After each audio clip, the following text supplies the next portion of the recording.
Satanás no ganará. Resistid al diablo y huirá de vosotros, dice Santiago. Santiago capítulo 4, versículo 7. ¿Y cómo se puede hacer esto? ¿Cómo se puede resistir al diablo?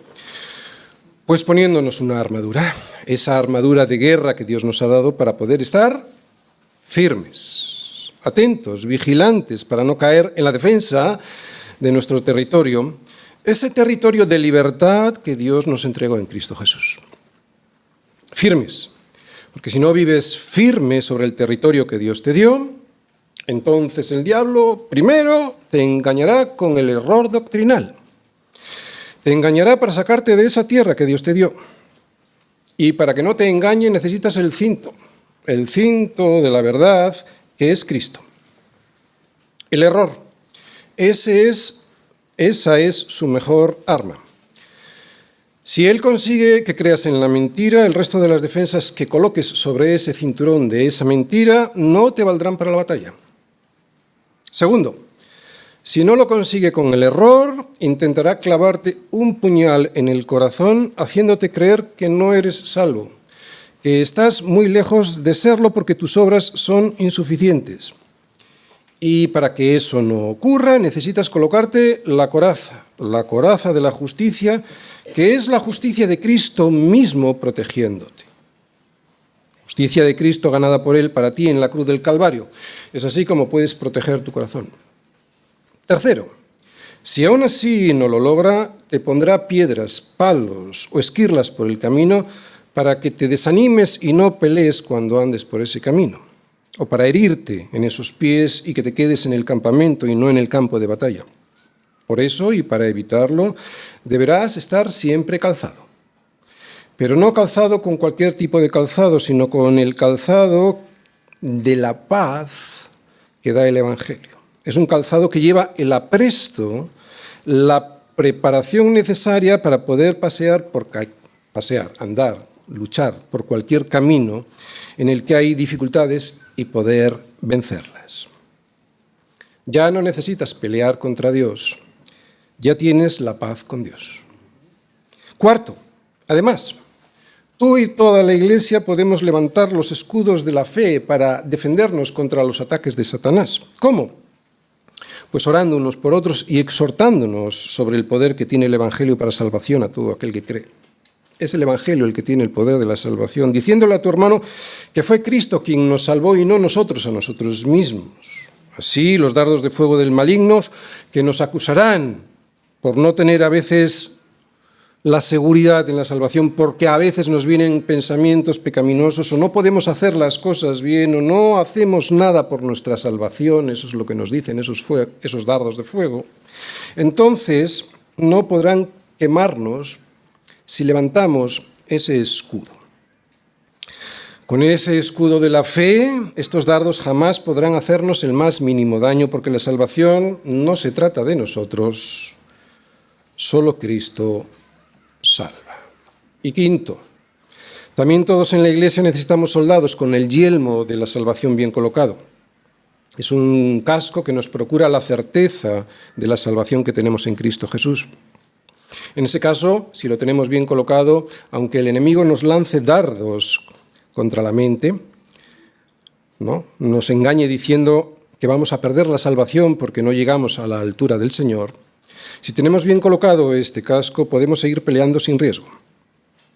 Recuerda que las batallas más feroces que el diablo pelea contra nosotros, las lucha en nuestra mente. Por eso es importante tener la cabeza protegida con el yelmo de la salvación. Por lo tanto, hermanos míos, versículos del 10 al 20. Por lo demás, hermanos míos, fortaleceos en el Señor y en el poder de su fuerza. Y esto solo lo puedo hacer, versículo 11, vistiéndome con algo. Vestíos de toda la armadura de Dios para que podáis estar firmes contra las asechanzas del diablo. Porque no tenemos lucha contra sangre y carne, sino contra principados, contra potestades, contra los gobernadores de las tinieblas de este siglo, contra huestes espirituales de maldad en las regiones celestes. Por tanto, tomad toda la armadura de Dios para que podáis resistir en el día malo, y habiendo acabado todo, estar firmes. Estad, pues, firmes, ceñidos vuestros lomos con la verdad, y vestidos con la coraza de justicia, y calzados los pies con el apresto del Evangelio de la paz. Sobre todo, tomad el escudo de la fe, con que podáis apagar todos los dardos de fuego del maligno. Y tomad el yelmo de la salvación y la espada del Espíritu, que es la palabra de Dios. Y la mejor forma, la única forma de que esta armadura se pueda abrochar del todo bien es, versículo 18, orando en todo tiempo con toda oración y súplica en el Espíritu, y velando en ello con toda perseverancia y súplica por todos los santos. Y por mí, dice Pablo, a fin de que al abrir mi boca me sea dada palabra para dar a conocer con denuedo el misterio del Evangelio, por el cual soy embajador en cadenas, que con denuedo hable de él como debo hablar. La armadura de Dios. Hoy veremos la espada y la oración. Efesios 6, versículos del 17 al 20. Llegamos a la sexta y última prenda de la armadura que el soldado de Jesucristo debe vestir. La espada del Espíritu. Un soldado sin espada hace el ridículo. Por lo menos así se vería un soldado romano. De la misma manera, un soldado de Jesucristo sin el conocimiento de la palabra de Dios y la destreza en su uso es visto por Satanás como si se vistiese con un traje de soldado romano, sí, pero de carnaval. Le da risa ver que vistes una coraza de plástico y una espada de cartón. No es muy digno de un soldado, de verdad. Recuerdo en una ocasión cómo alguien intentaba rebatirme que la justificación era por obras y no por fe, como yo acababa de enseñar en un sermón. Era un católico, claro, y sacó a relucir algún versículo que le habían indicado que debía repetir para esas ocasiones, pero nada más. Me daba mucha pena porque a cada paso que daba más se metía en el charco de sus propias contradicciones, porque no podía ni sabía usar la palabra del Espíritu, sino solo ese versículo sacado de contexto. Por eso no pudo seguir argumentando y se tuvo que callar. Dice Juan en Apocalipsis 12, versículo 9 y 10, que Satanás engaña al mundo entero, que fue arrojado a la tierra y que sus ángeles fueron arrojados con él. Dice también de él que es el acusador de nuestros hermanos. O sea, no solo engaña al mundo entero, sino que acusa a los cristianos. Es el acusador de nuestros hermanos, que los acusa delante de nuestro Dios de día y de noche. Pero justo después dice de ti y de mí, o sea, de nuestros hermanos, de sus hermanos, que ellos le han vencido, los hermanos, le han vencido por medio de la sangre del Cordero y de la palabra del testimonio de ellos. Y también que menospreciaron sus vidas hasta la muerte. Todos aquí tenemos claro que la victoria, nuestra victoria, viene de manos del Cordero, porque por fe en su sangre derramada en la cruz, somos hechos hermanos suyos, de Jesús, y Dios nos ve como le ve a Él, justos. Pero acabamos de escuchar a Juan en Apocalipsis, que también vencieron por medio de la palabra de su testimonio, y del testimonio, y algo más, que menospreciaron su vida hasta la muerte. Bien, lo sabemos, pero la base sobre la cual obtenemos la victoria frente a Satanás es, sin duda ninguna, la sangre derramada del Cordero. La sangre derramada del Cordero. Pero hay dos huellas, hay dos pruebas que nos hacen saber si eso ha sido real en nosotros. La primera, que proclamamos, que enseñamos, que mostramos el Evangelio y que además sabemos hacerlo. Esto es lo que significa la palabra del testimonio de ellos. La palabra del testimonio se refiere a que peleamos, y que peleamos con una espada que sabemos usar. Lo que nosotros decimos, nuestro testimonio, armoniza perfectamente con la palabra de Dios. De hecho, nuestro testimonio debiera ser siempre la palabra de Dios. Y junto a esta primera prueba que nos indica si hemos recibido por fe la victoria de Cristo en la cruz, y que es el uso diestro de esta espada del Espíritu, que es la palabra de Dios, viene una segunda. Menospreciamos nuestra vida hasta la muerte. No queremos morir. ni mucho menos. Tampoco somos insensatos ni estamos locos. Lo que esto quiere decir es que sabemos cuál es el precio que podríamos llegar a pagar por ser fieles a la palabra con la que nos defendemos. Eso es lo que significa. La palabra de Dios es un arma poderosa en manos de un cristiano, porque con ella derrota a todos sus enemigos, ya sea el diablo o ya sean nuestras pasiones. Y un buen soldado de Jesucristo menosprecia su vida aquí antes que dejarse doblegar por el enemigo y sus mentiras. Así pues, valientes del Señor, versículos del 14 al 20, estad pues firmes, ceñidos vuestros lomos con la verdad y vestidos con la coraza de justicia, y calzados los pies con el apresto del Evangelio de la paz. Sobre todo, tomad el escudo de la fe con que podáis apagar todos los dardos de fuego del maligno. Y tomad el yelmo de la salvación. Y tomad también, como veremos hoy, la espada del Espíritu, que es la palabra de Dios. Orando en todo tiempo, con toda oración y súplica en el Espíritu, y velando en ello con toda perseverancia y súplica por todos los santos. Y por mí, a fin de que al abrir mi boca me sea dada palabra para dar a conocer con denuedo el misterio del Evangelio, por el cual soy embajador en cadenas, que con denuedo hable de él como debo hablar. Muy bien, y la predicación de hoy tiene el siguiente esquema. Primera parte, la espada del Espíritu, versículo 17, la segunda parte de ese versículo, y segunda parte de la predicación, cómo vestir toda esta armadura que hemos estado viendo, versículos del 18 hasta el 20. Primera parte, la espada del Espíritu. Dice así el versículo 17, y tomad el yelmo de la salvación, y lo que vamos a ver hoy, y la espada del Espíritu, que es la palabra de Dios. ¿Qué es una espada?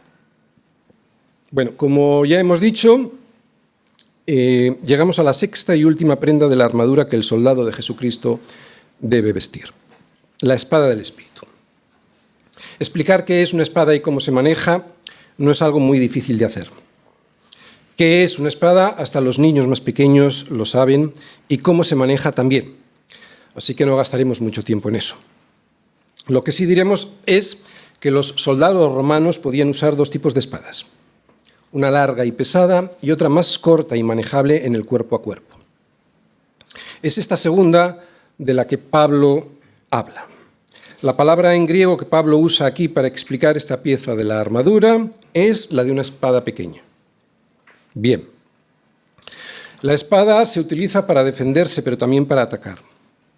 Esta es la diferencia que tiene esta parte de la armadura con respecto al resto de las partes. Con ella nos defendemos y con ella atacamos si es preciso. Por lo tanto, la espada, que dice Pablo, es la palabra de Dios, es un arma en nuestras manos. Es el arma con la que nos defendemos para no ser derribados cuando el enemigo nos ataca, y es el arma con la que atacamos cuando es necesario hacerlo. ¿De acuerdo? Pero, ¿por qué dice Pablo de esta palabra que es la palabra del Espíritu? ¿Qué significa que la palabra es del Espíritu? Muy bien, quiero que prestéis atención, ¿vale? Porque a estas horas igual estamos un poco así cansaditos, pero prestar atención porque la palabra es viva y eficaz, más cortante que toda espada de dos filos, ¿eh? Así que esperemos que eso haga hoy en nuestro corazón. Pablo nos dice que la palabra de Dios es la palabra del Espíritu. Y yo lo que veo aquí es que tiene un triple significado, o en un triple sentido. Fijaros, primero porque la palabra fue inspirada por el Espíritu Santo, ¿de acuerdo? Porque nunca la profecía fue traída por voluntad humana, sino que los santos hombres de Dios hablaron siendo inspirados por el Espíritu Santo, ¿de acuerdo? Primero es porque la palabra fue inspirada por el Espíritu Santo. Segundo, el Espíritu Santo es quien estimula el corazón para que crea la palabra de Dios. Es el Espíritu Santo. Pablo en Hechos nos habla de una mujer llamada Lidia, vendedora de púrpura en la ciudad de Tiatira, que adoraba a Dios y que estaba oyendo. Y el Señor abrió el corazón de ella. Y el Señor abrió el corazón de ella. Y el Señor abrió el corazón de ella para que estuviese atenta a lo que Pablo decía. No dice el Espíritu Santo, dice el Señor, pero es evidente que es el Espíritu del Señor, entre otros motivos porque estamos en Hechos 16 y allí el Señor ya no estaba en la tierra, estaba a la diestra del Padre. Y tercero, porque es el Espíritu Santo quien la usa. O sea, fue inspirada por el Espíritu Santo, la palabra, también es él quien estimula el corazón para que crea la palabra, y tercero, porque el Espíritu Santo es quien la usa. Fijaros, aunque alguien quisiera usar la palabra de Dios y aun teniendo la mejor de sus intenciones, si esta persona no es usada por el Espíritu Santo para que sea él, el Espíritu Santo, quien convenza al mundo de pecado, justicia y juicio, entonces de nada le valdría, porque solo es el Espíritu Santo quien puede convencer. Esa es una de sus misiones en la tierra, convencer al mundo de que tiene y de que vive en pecado porque no creen en Cristo. Convencer al mundo de justicia, que es Cristo, porque fue Él a quien levantó Dios de los muertos, por ser justo. Y convencer al mundo de juicio, el juicio que tendrán si no aceptan que tienen pecado y de que Cristo es su única justicia para superar ese pecado. La espada esgrimida así, con el poder del Espíritu Santo, es viva y eficaz, y más cortante que toda espada de dos filos, y penetra hasta partir el alma y el espíritu, las coyunturas y los tuétanos, y discierne los pensamientos y las intenciones del corazón. En definitiva, Dios es el autor de esta palabra, a través del Espíritu Santo. El Espíritu Santo es el único y verdadero intérprete de esta palabra, y solo el Espíritu Santo puede hacer que esta palabra actúe en el alma. Y entendiendo qué significa esto de usar la palabra y que esta palabra es del Espíritu, ahora podemos preguntarnos, ¿y cómo se usa la espada?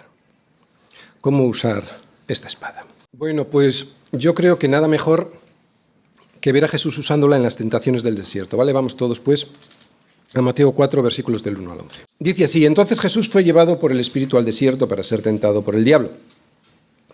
Y después de haber ayunado 40 días y 40 noches, tuvo hambre. Y vino a él el tentador y le dijo: si eres hijo de Dios, di que estas piedras se conviertan en pan. Él respondió y dijo: escrito está. No solo de pan vivirá el hombre, sino de toda palabra que sale de la boca de Dios. Entonces el diablo, al ver que usaba la palabra, le llevó a la santa ciudad y le puso sobre el pináculo del templo y le dijo: si eres hijo de Dios, échate abajo porque, y aquí está usando la palabra torcidamente, escrito está. Y menciona dos partes de un salmo del 91. Escrito está: a sus ángeles mandará acerca de ti y en sus manos te sostendrán para que no tropieces con tu pie en piedra. Jesús le dijo: escrito está. Escrito está también: no tentarás al Señor tu Dios. Otra vez le llevó el diablo a un monte muy alto y le mostró todos los reinos del mundo y la gloria de ellos. Y le dijo: todo esto te daré si postrado me adorares. Entonces Jesús le dijo: vete, Satanás, porque, y esto es la tercera vez que lo dice, ¿verdad? Escrito está: al Señor tu Dios adorarás y a Él solo servirás. Y a Él solo servirás. Y a Él solo servirás. Entonces el diablo le dejó, y he aquí vinieron ángeles y le servían y le servían. Escrito está. Escrito está, y así hasta 3 veces. Así que así se usa la palabra de Dios como una espada para rebatir la tentación, la mentira, la culpa y las acusaciones de Satanás. Pero ¿cómo podremos responder si no conocemos las Escrituras? ¿Cómo podremos decir no a la tentación sin justificarnos si no sabemos lo que está escrito? Porque es muy fácil justificarnos ante cualquier tentación, ¿no? Imagínate que viene la tentación a tu mente de la infidelidad en el matrimonio o la de robar en el trabajo. Todos podríamos decirnos pues, que Dios entiende nuestra situación, ¿no? Mi mujer no me atiende o gano muy poco en este trabajo. Y así justificarnos para decirnos: haz esto o quédate con esto. ¿Cómo podremos decir no a estos engaños si no sabemos lo que está escrito? La palabra de Dios no solo es lámpara a mis pies y lumbrera a mi camino, que también, sino una espada. Una espada con la que luchar en la batalla y destrozar así todas las mentiras con las que el diablo y la corriente de este mundo nos intentan derribar. Y si las tentaciones y las acusaciones están todo el día en nuestra cabeza, que muchas veces están, aunque tengamos el yelmo colocado en nuestra cabeza, si esto ocurre así, en nuestras manos deberíamos tener siempre y permanentemente la espada que es la palabra de Dios, para que el Espíritu la pueda usar como conviene. Escrito está. Así podemos decirlo, pero no solo como una fórmula mágica que tiene poder en sí misma, porque así no funciona, sino como la convicción de que esa es la verdad en la que vivimos fundados y nos deleitamos. Y nos deleitamos. Y nos deleitamos. Si tu ley no hubiese sido mi delicia, ya en mi aflicción hubiera perecido. Escrito está. Esta espada no solo ahuyenta al enemigo si nos tienta, sino que consigue la victoria sobre las pasiones que pretenden gobernar en nuestro cuerpo para llevarlo a la destrucción. Por eso, y aunque nos ciñamos el cinto de la verdad, que hay que hacerlo, y nos coloquemos bien la coraza de la justicia, que es Cristo, la justicia de Cristo, o nos calcemos con el apresto que da el calzado del Evangelio de la paz, o levantemos el escudo de la fe para apagar todos los dardos de fuego del enemigo, y salgamos siempre protegidos con el yelmo de la justicia en la cabeza para proteger nuestra mente de todos sus ataques, la espada de la palabra de Dios ha de estar siempre en nuestra mano para poder no solo defendernos, sino también atacar cuando sea necesario. Pero para eso la tengo que conocer. Esta espada que usa el Espíritu Santo también está inspirada por Él, por eso solo es Él quien la puede interpretar. Así que si algún pasaje nos parece oscuro, seguro que hay otro que lo aclara, porque ninguna profecía de la Escritura es de interpretación privada. Y si no lo aclara, pues será porque Dios no quiere que lo sepamos, por lo que sea. Tenemos que aprender a no pensar más de lo que está escrito, no sea que por causa de uno nos envanezcamos los unos contra los otros. La palabra es testigo suficiente para sí misma. No necesita tomar prestados los testimonios humanos. Si alguien no cree a la palabra de Dios, menos creerá a la nuestra, porque además no será usada por el Espíritu Santo para convencer de pecado, justicia y juicio, que es lo que necesita escuchar el hombre para la salvación. Muy bien, estamos escuchando cómo usar la espada. Hemos visto cómo Jesús usó la espada para ahuyentar y para vencer al diablo. Pero sin duda también tiene efectos sobre nuestro corazón. Quiero resumir algunos de los que ya he dicho, pero los voy a sistematizar. Fijaros, primero, tiene poder para escudriñar.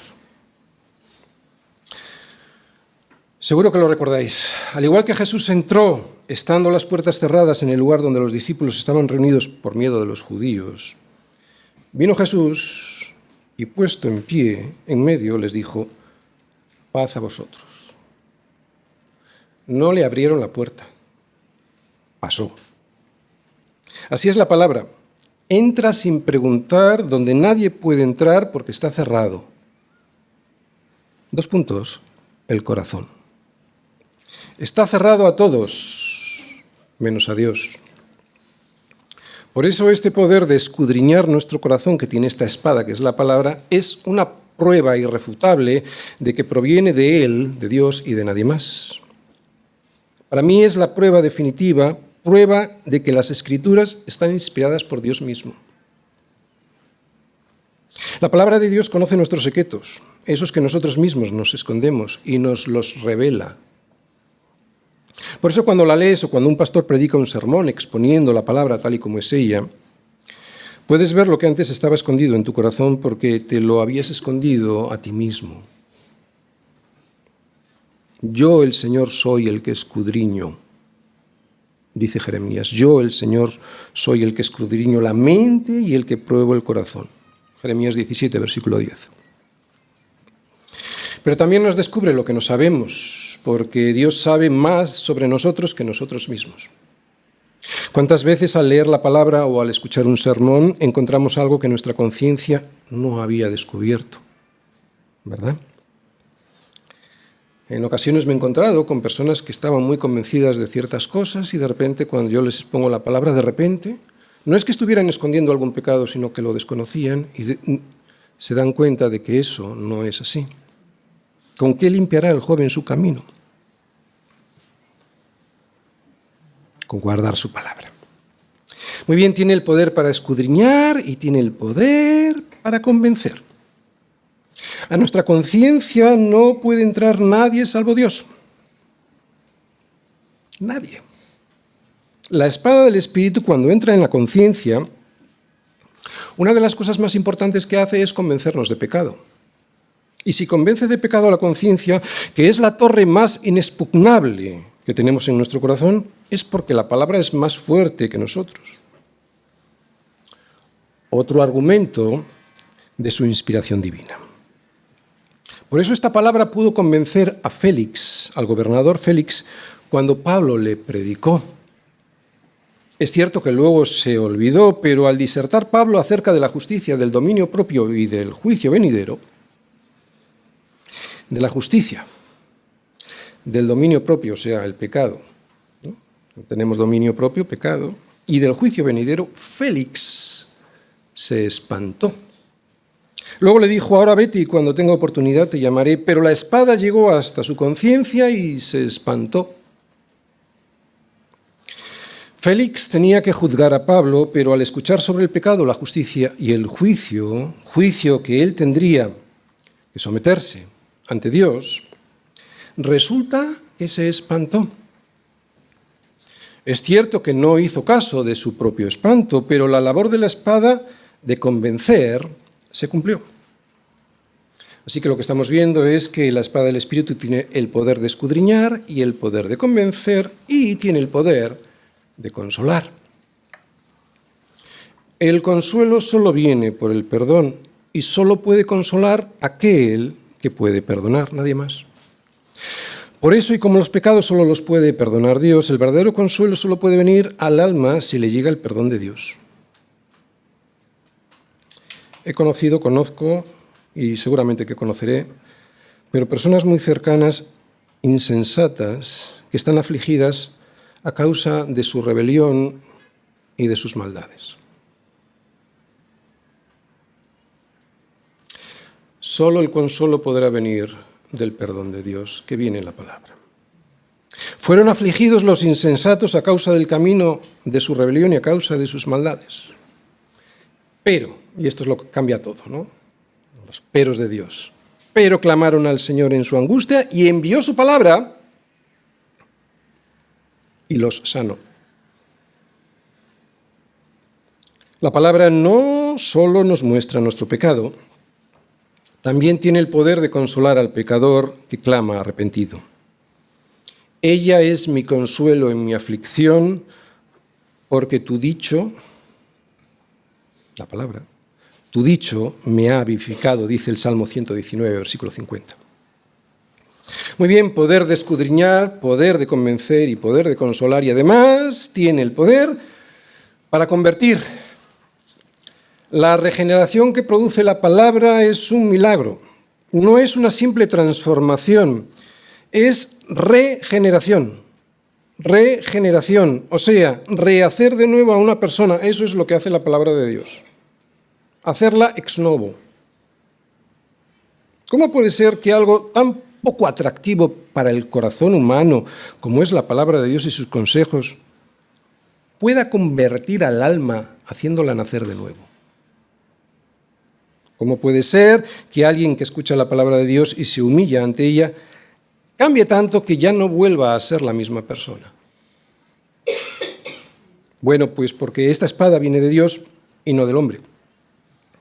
Gracias a esta espada, que es Cristo mismo, los ciegos ven lo que antes no veían, y los cojos pueden andar y entrar al templo, ese al que antes no podían entrar a adorar y van detrás del Señor. Leamos todos Tito 3, versículos del 3 al 5, para poder ver el poder de esta regeneración. Dice así: porque nosotros también éramos en otro tiempo insensatos, rebeldes, ¿quién no, verdad? Extraviados, esclavos de concupiscencias y deleites diversos, viviendo en malicia y envidia, aborrecibles y aborreciéndonos unos a otros. Pero, otro pero del Señor, ¿verdad? Que lo cambia todo. Cuando se manifestó la bondad de Dios nuestro Salvador y su amor para con los hombres, nos salvó. No por obras de justicia que nosotros hubiésemos hecho, sino por su misericordia, por el lavamiento de la regeneración, esto es lo que hace la palabra, nos lava y nos regenera, por el lavamiento de la regeneración y por la renovación en el Espíritu Santo.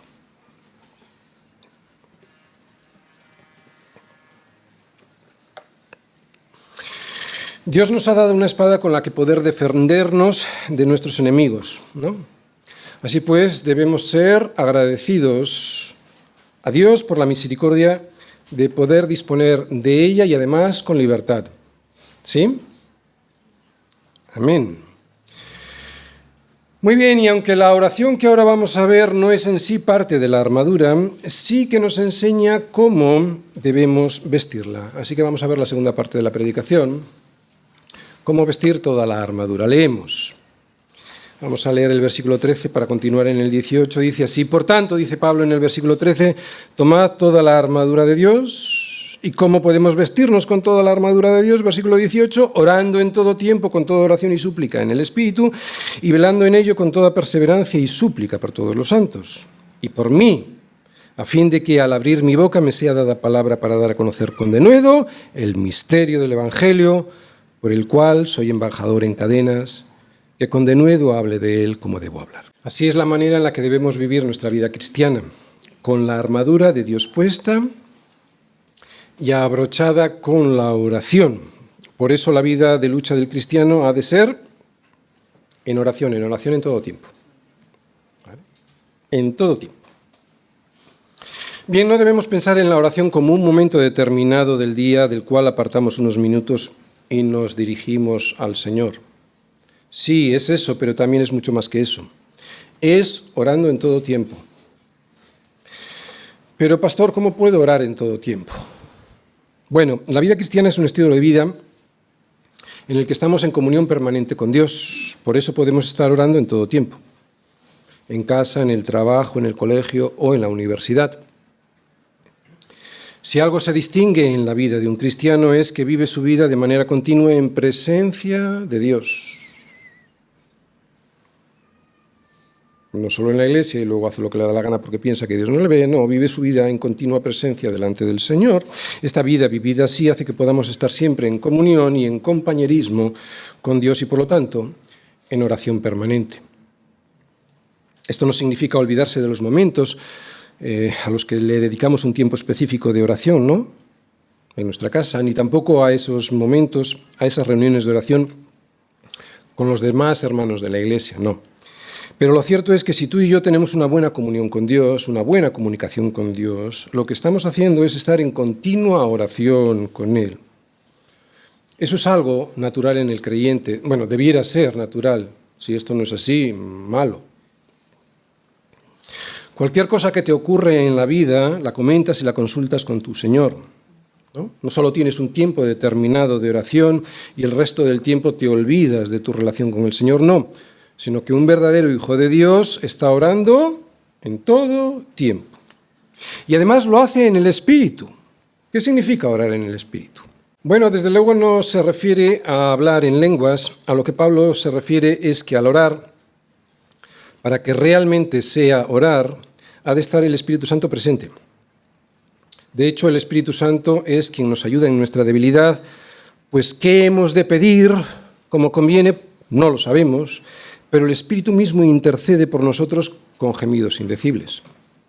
O sea, que el Espíritu nos ayuda en nuestra debilidad cuando confiamos en su poder y en su sabiduría y no en la nuestra. Además, si estar llenos del Espíritu Santo es estar llenos de la palabra de Dios, entonces orar en el Espíritu lo que significa es que debemos dejar que sea esa palabra de Dios la que nos dirija y domine y no nosotros y nuestro torcido y egoísta corazón. Y es que cuando estamos llenos de la palabra de Dios es cuando empezamos a tener, claro, los mismos pensamientos de Dios. Esos mismos pensamientos que Dios tiene. Y es entonces cuando podemos pedir de acuerdo a su voluntad y no a la nuestra, ¿entendéis? Tan sencillo como eso. Porque tenemos los pensamientos de Dios en nuestra mente permanentemente. Además, tener este espíritu de oración en todo tiempo hará que deseemos participar en las reuniones de oración de la Iglesia, ¿no? Que queramos estar con el resto de los hermanos en oración y no al revés. Que no pensemos que como ya tenemos comunión con Dios, pues ya no necesitamos estar en relación y en comunión con el resto de los hermanos y en oración con ellos. Claro. Esto lo da el estar en el Espíritu permanentemente con el Señor. La Biblia no dice cuál es el mejor lugar para orar, tampoco el mejor momento para hacerlo. Lo que la Biblia nos dice es que lo hagamos en todo tiempo y en el Espíritu. ¿De acuerdo? No dice ni el lugar ni el tiempo, dice en todo tiempo y en el Espíritu. Además dice con toda oración y súplica. Con toda oración y súplica. A lo que se refiere con esto es que cuando en nuestra batalla diaria estamos usando la armadura de Dios, pues normalmente estamos en el trabajo, en la clase o en la calle, y no en un lugar cerrado, en nuestro cuarto, donde nos podemos poner a orar, o en las reuniones de la iglesia. Nos suele pillar fuera. Es entonces cuando podemos orar con todo tipo de oración y súplica. O sea, todo tipo de oración y súplica puede ser un momento de adoración ante la misericordia de Dios en tu vida, porque algo ves en ese momento que te da el impulso de adorar a Dios. O un momento de confesión, ¿no? Ante la revelación de un pecado que estabas cometiendo en el trabajo. O un momento en el que te acuerdas de pedir por tu pastor y oras por él para que tenga tiempo y paz para preparar el sermón que te va a alimentar esa semana. O un momento de intercesión por algún hermano que te ha pedido que ores por algo concreto. O una oración de acción de gracias al Señor por haberte salvado de cualquier cosa que has descubierto en ese momento. O sin más, por la vida eterna que Dios te ha regalado en Cristo Jesús. Así que orar con todo tipo de oración y súplica puede ser adoración, puede ser confesión, puede ser una intercesión en un momento determinado, puede ser una oración de acción de gracias en cualquier momento. Este tipo de oraciones son el testimonio de una vida en comunión con Dios y llena de plenitud. Y sin embargo no estamos encerrados en nuestro cuarto orando al Señor, sino que casi siempre nos pilla en la calle o en la clase o en nuestro trabajo. Así que tenemos que orar en todo tiempo, en el Espíritu, con toda oración y súplica y con toda perseverancia. Mirad, velad y orad, porque no sabéis cuándo será el tiempo, nos dice el Señor. Y velad y orad para que no entréis en tentación. Por lo tanto, perseverar es estar firmes, es estar despiertos, es estar alerta ante un enemigo que como león rugiente anda alrededor buscando a quien devorar. Perseverar es mirad, velad, orad. Hay que recordar que vivimos en un territorio, la libertad y la verdad, regaladas por Cristo Jesús, territorio sobre el cual construimos nuestro hogar, que nos ha sido entregado por el Señor para que lo cuidemos, pero que sin embargo el enemigo anda buscando cómo conquistar de nuevo, cómo recuperar. De ahí la necesidad de estar siempre con la espada en la mano. Por eso, perseverar en la oración significa no dejar de orar por algo que vemos que Dios nos lo hasta que Dios nos lo entrega, ¿no? No dejar de orar hasta que Dios nos lo entrega. Y me puedes decir, y con razón, puede que Dios no nos lo dé, pero si creemos en el Espíritu que esa petición es del Señor, lo que Él quiere es que no dejes olvidado tu pedido al primer intento. Y sé de lo que hablo porque esto a mí me ocurre mucho. Dios quiere verte resuelto, determinado a pedir aquello que crees que está en su voluntad hasta que lo veas solucionado.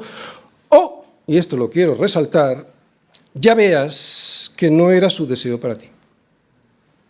Que se puede dar, de hecho, es lo que más se da.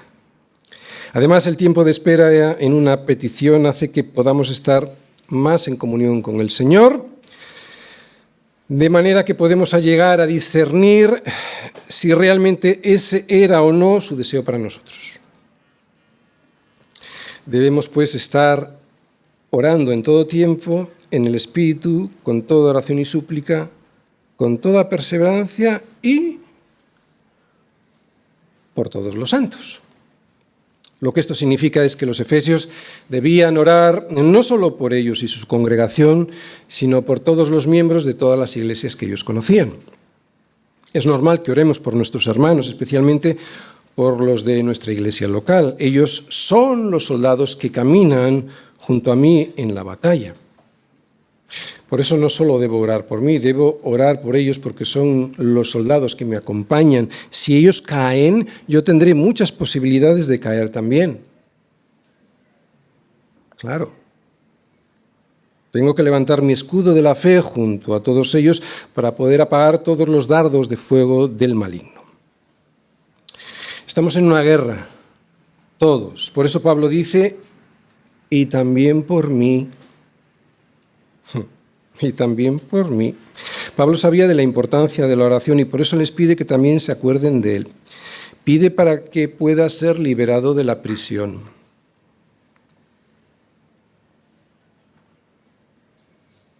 No pide eso. Nadie reacciona, estáis dormidos. No pide eso.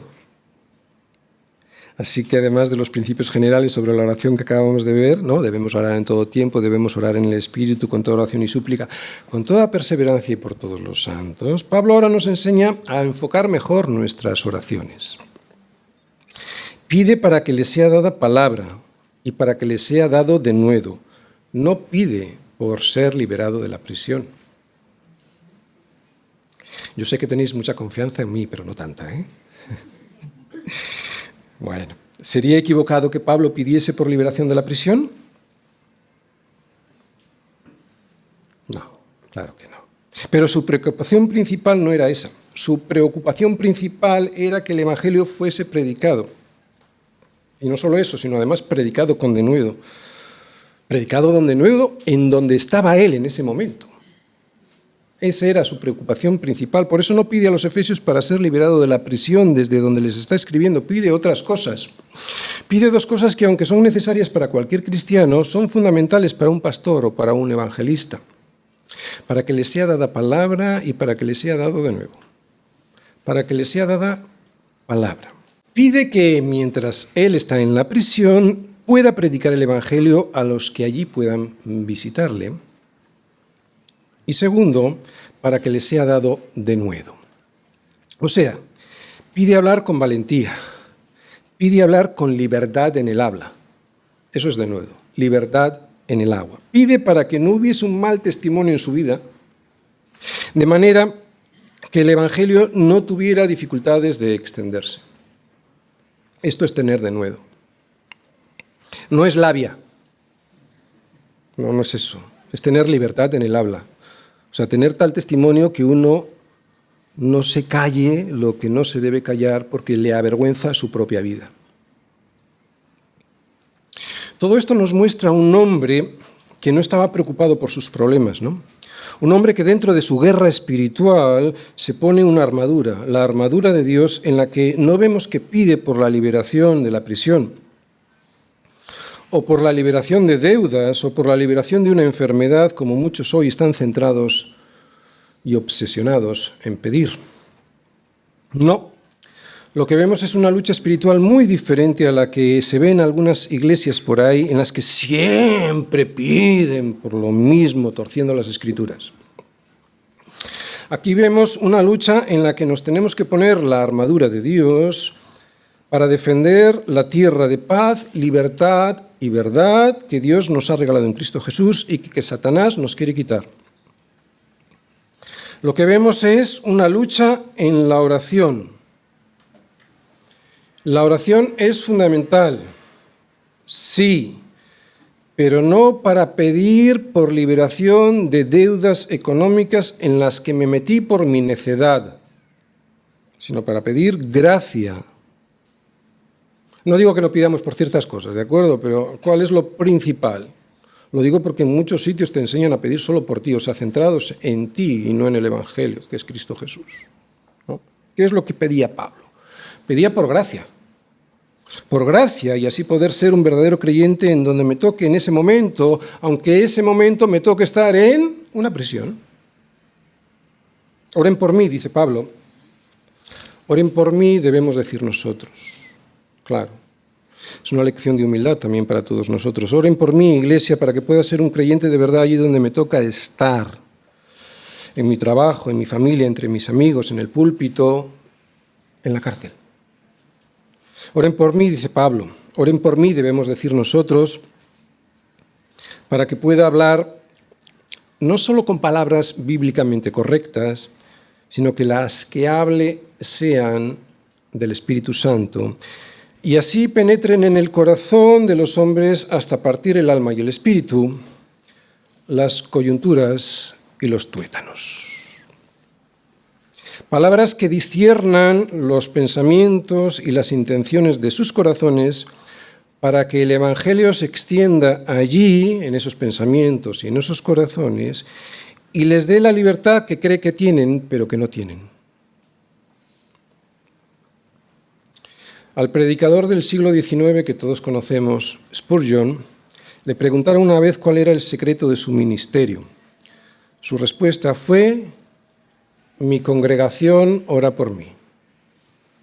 Termino. La palabra es nuestra espada, porque Él dijo,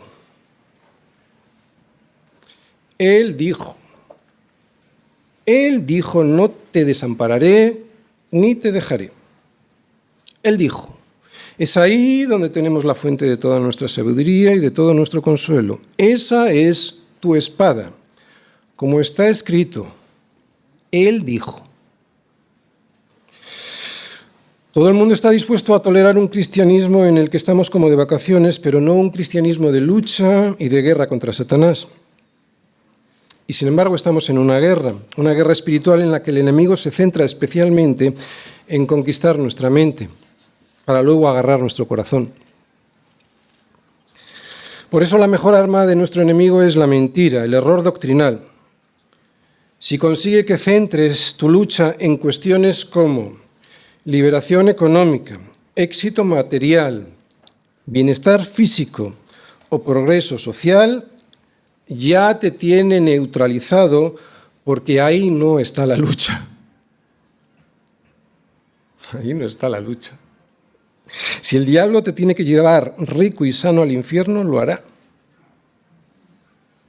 Si el diablo te tiene que llevar rico y sano al infierno, lo hará. De hecho, el infierno está lleno de esas personas, que no te quepa la menor duda, lo hará. Está lleno de esas personas que eran ricas y que estaban llenas de salud. Así que cuidado. Cuidado con el diablo y sus mentiras. Cuidado con el diablo, porque torcer la verdad es su mejor arma. Que no te engañe. La victoria ya es nuestra. Cristo venció a Satanás y ahora solo nos toca lidiar con los estertores de su furia. Pero la victoria es nuestra. La lucha está ganada porque está derrotado. Nos toca lidiar con esos estertores, ¿verdad? Por eso necesitamos la armadura de Dios toda, para poder vencer en las batallas finales que nos quedan hasta el día de la victoria definitiva, cuando entre Cristo por la gran avenida y su desfile de la victoria a por su pueblo. Una armadura que hemos de ponernos en oración en todo tiempo, en el Espíritu, meditando con toda oración y súplica, con toda perseverancia, y no olvidándonos del resto de los santos, preocupándonos por pedir por palabra y por denuedo para la extensión del Evangelio, más que para ser liberados de las cosas materiales que nos oprimen, como era la cárcel en Pablo. Somos soldados, pero no somos soldados, o no debiéramos ser soldados amargados, ni fracasados, ni mucho menos perdedores, porque en esta batalla somos más que vencedores por medio de aquel que nos amó. Pero para poder seguir siéndolo, necesitamos tomar la armadura, toda la armadura de Dios. ¿Y cómo se abrocha esta armadura? Ya lo hemos visto, en todo tiempo, con toda oración y súplica, en el Espíritu, y velando en ello con toda perseverancia y súplica por todos los santos. Y si te caes, te levantas. Has de saber que nuestro capitán general no es un cobarde y que será él mismo quien te sostenga en la batalla. Además, el resto de tus hermanos también estarán ahí en la batalla, levantando el escudo de la fe para protegerte de los dardos de fuego del enemigo. No estás solo, pero levántate. Levántate y lucha. Lucha con la armadura de Dios y abrochada con la oración. ¿Qué pues diremos a esto? ¿Qué pues diremos a esto? Si Dios es por nosotros, ¿quién contra nosotros? Amén.